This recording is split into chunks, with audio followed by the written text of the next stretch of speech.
আমার ছেলে চুপচাপ আছে মানে নিশ্চয়ই কোনো একটা অঘটন ঘটাচ্ছে, দেখি কি করে। কি করছিস তুই?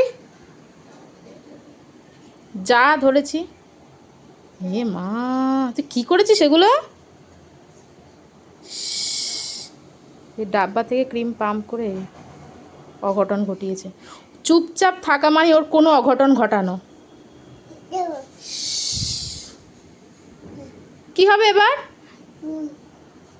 এখান থেকে সমস্ত কিছু সরিয়ে আমি এই পেটিটার মধ্যে রেখেছি যাতে হাত না পায়। এখনও এখানে পর্যন্ত মানে এই খাট থেকে দাঁড়িয়ে এখান থেকে উঠে ঠিক এটাকে নিয়ে নেয়।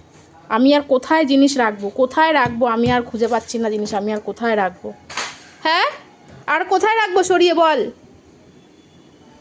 হাতে মাখ, সারা হাতে গায়ে পায়ে মাখো, পায়ে মাখো, শুধু মুখে না পায়ে মাখো। বসো বসো বসো বসো বসো।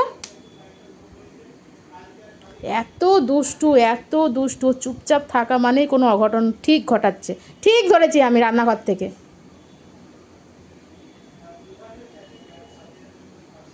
তুমি কি করেছো এগুলো বলো? আর খাটের একদম পুরো ধারেই যে কোনো জিনিস এখন আর একটুও রাখা যায় না ওর জন্যে। আমি সব সরিয়ে এখান থেকে সব পেটের মধ্যে ভরে রেখে দিয়েছি। তারপরও ঠিক কীভাবে হাত পেয়ে যায়। এইখান থেকে দাঁড়াবে, দাঁড়িয়ে এখান থেকে হামাগুড়ি দিয়ে ওই দিকে চলে গিয়ে সমস্ত কিছু টেনে ফেলে দেবে।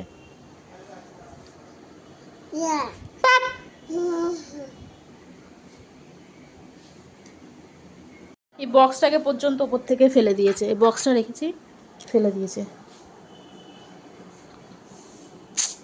আর ভালো লাগে না। এই তো দেখছি খুলেও গেছে। এটা নতুন জিনিসটা ওপর থেকে ফেলে এরকম।